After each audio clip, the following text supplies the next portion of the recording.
ನಡಿ, ಈಗ ಶುರು ಮಾಡೋಣ. ಕೇಸರಿಯಿಂದ ಮನೋಲ್ಲಾಸ ಮನಸ್ಸು ಮತ್ತೇರಿ ಕುಣಿದಾಡಿದೆ ನೋಡು, ಮನಸ್ಸು ಮತ್ತೇರಿ ಕುಣಿದಾಡಿದೆ ನೋಡು. ಕ್ಷಣ ಕ್ಷಣವೂ ಆಚರಿಸಿ ಕೇಸರಿ ಹಬ್ಬ. ವಿಮಲ್, ಬಾಯಲ್ಲಿ ಹೇಳಿ ಕೇಸರಿ. ಮಳೆ ಕೊರತೆ, ಬಿಸಿಲಿನ ತಾಪ ಒಂದೊಂದು ಜಿಲ್ಲೆಯಲ್ಲಿ ಒಂದೊಂದು ಅನಾಹುತನ ತಂದಿಟ್ಟಿದೆ. ಇದೀಗ ರಣ ಬಿಸಿಲು ಮಾವು ಬೆಳೆಗಾರರ ಜೀವನವನ್ನ ಹಳ್ಳ ಹಿಡಿಸ್ಬಿಟ್ಟಿದೆ. ಈ ಕುರಿತ ರಿಪೋರ್ಟ್ ಇಲ್ಲಿದೆ.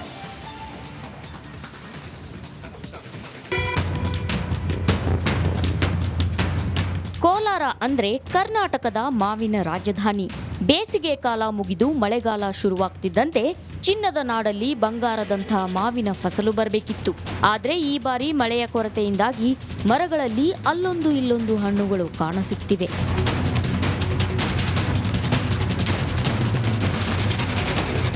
ಹೌದು, ಕೋಲಾರ ಜಿಲ್ಲೆಯ 55,000 ಹೆಕ್ಟೇರ್ ಪ್ರದೇಶದಲ್ಲಿ ಮಾವು ಬೆಳೆಯಲಾಗುತ್ತೆ. ಆದರೆ ಬಿಸಿಲಿನ ತಾಪಕ್ಕೆ ಮಾವಿನ ಮರಗಳು ಬೆಂಡಾಗಿದ್ದು 50% ಫಸಲು ಕಡಿಮೆಯಾಗಿದೆ. ಟ್ಯಾಕ್ಟ್ರಿ ಇಟ್ಕೊಂಡು ಎಲ್ಲ ಮಾಡಿದ್ವಿ, ಫಸಲು ಬರ್ತದಂದು ಹೂವೇನ ಬಂದು ಸರ್, ಬಂದಿದ್ದು ಮಳೆನೇ ಬರಲಿಲ್ಲ. ಎಕರೆಗೆ ಒಂದು 2-3 ಲಕ್ಷ ಖರ್ಚಾಗಿದೆ. ಏನು 10,000 ಬರೋಂಗಿಲ್ಲ ಸರ್ ಈ ಸಲ. ಬಿಸಿಲು ವಿಪರೀತ ಇದೆ, 40 ಡಿಗ್ರಿ ಸೆಲ್ಸಿಯಸ್ ಐತೆ. ಎಲ್ಲಿ ಸರ್ ಬರೋಂಗಿಲ್ಲ, ಏನು ಸರ್ ಮಾಡೋದು? ಮಾವಿನ ಬೆಳೆ ಕಡಿಮೆಯಿಂದಾಗಿ ಬೆಳೆಗಾರರ ಜೊತೆ ಮಾರಾಟಗಾರರು ಕೂಡ ಕಂಗಾಲಾಗಿದ್ದಾರೆ. ಸಹಾಯಕ್ಕಾಗಿ ಜಿಲ್ಲಾಡಳಿತದ ಮೊರೆ ಹೋಗಿದ್ದಾರೆ. ಎಸ್ಪೆಷಲಿ ನಮ್ಮ ಮಾವಿನ ಬೆಳೆ ಏನಿದೆ ಅದು ಕುಂಠಿತಗೊಂಡಿದೆ. ನಮ್ಮ ಪ್ರಾಥಮಿಕ ವರದಿ ಪ್ರಕಾರ ಸುಮಾರು 30-40% ಏನು ಈ ಒಂದು ಮಾವಿನ ಹಣ್ಣಿಗೆ ತೊಂದರೆಗಳನ್ನು ಉಷ್ಣಾಂಶದಿಂದ ಅದರ ಈಲ್ಡಿಂಗ್ ಕಡಿಮೆ ಆಗ್ತಾ ಇದೆ. ಈಗಾಗಲೇ ನಾವು ಒಂದು ತಂಡವನ್ನು ರಚಿಸಿದ್ದೇವೆ. ಈ ತಂಡ ನಮ್ಮ ಕೃಷಿ ವಿಜ್ಞಾನ ಕೇಂದ್ರ ಏನಿದೆ ಅವರ ಮೂಲಕ ಅಧ್ಯಯನ ಮಾಡಿ ಏನು ಲಾಸ್ ಆಗಿದೆ. ಬೇಸಿಗೆ ಕಳೆದು ಮಳೆಗಾಲ ಆರಂಭದ ಈ ದಿನಗಳಲ್ಲಿ ಹಣ್ಣುಗಳ ರಾಜ ಮಾವು ಮಾರುಕಟ್ಟೆಯಲ್ಲಿ ರಾರಾಜಿಸಬೇಕಿತ್ತು. ಆದರೆ ಮಳೆ ಕೊರತೆ, ವಾತಾವರಣದಲ್ಲಿ ಅಧಿಕ ಉಷ್ಣಾಂಶದಿಂದಾಗಿ ಬೆಳೆಗಾರರಿಗೆ ಮಾವು ಹುಳಿಯಾಗಿದೆ. ಸುರೇಶ್, ರಿಪಬ್ಲಿಕ್ ಕನ್ನಡ, ಕೋಲಾರ. ಬೆಟಗೇರಿ ಅವಳಿ ನಗರಕ್ಕೆ ಜೀವಧಾರೆಯಾಗಿದ್ದ ಬ್ಯಾರೇಜ್ ನೀರಿಲ್ಲದೆ ಬರಿದಾಗ್ಬಿಟ್ಟಿದೆ.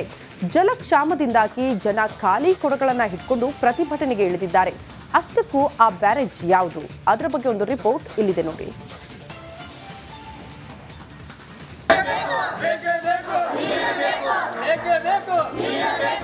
ಒಂದ್ ಕಡೆ ಭಾಗಶಃ ಬತ್ತಿ ಹೋಗಿರುವ ಹೆಮ್ಮಿಗಿ ಕಿರು ಜಲಾಶಯ, ಮತ್ತೊಂದೆಡೆ ಮನೆಯಲ್ಲಿ ಒಂದು ಹನಿಯೂ ನೀರಿಲ್ಲ ಎಂದು ಅಳಲು ತೋಡಿಕೊಳ್ಳುತ್ತಿರುವ ಮಹಿಳೆಯರು, ಖಾಲಿ ಬಿಂದಿಗೆ ಹಿಡಿದು ಕುಡಿಯಲು ನೀರು ಕೊಡಿ ಎಂದು ಜನರು ಪ್ರತಿಭಟನೆ ಮಾಡೋ ದೃಶ್ಯಗಳು ಗದಗ ಬೆಟಗೇರಿ ಅವಳಿ ನಗರದ ಸಾಮಾನ್ಯ ದೃಶ್ಯವಾಗಿ ಬಿಟ್ಟಿದೆ.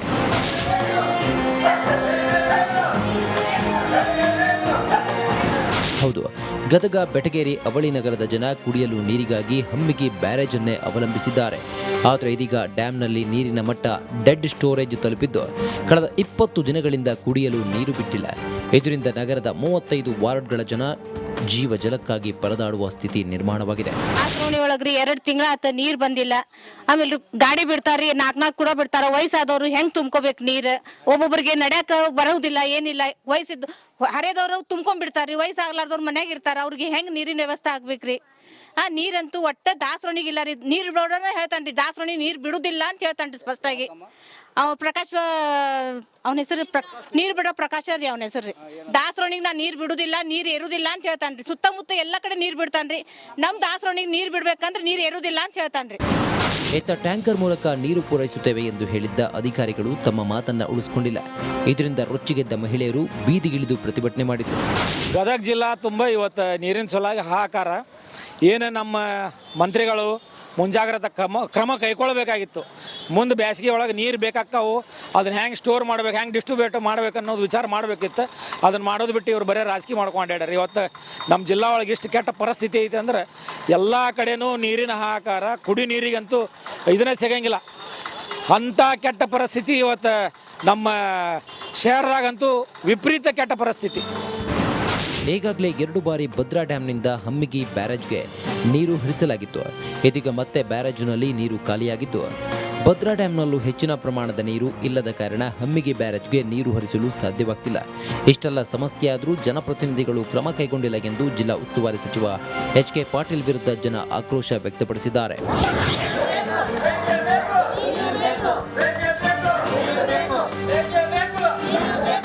ಈ ಬಾರಿಯಾದರೂ ಮಳೆರಾಯ ಕರುಣೆ ತೋರಿದರೆ ಡ್ಯಾಂ ತುಂಬಲಿದೆ. ಅವಳಿ ನಗರದ ಜನರ ಜಲಬಾಧೆಗೆ ಮುಕ್ತಿ ಸಿಗಲಿದೆ.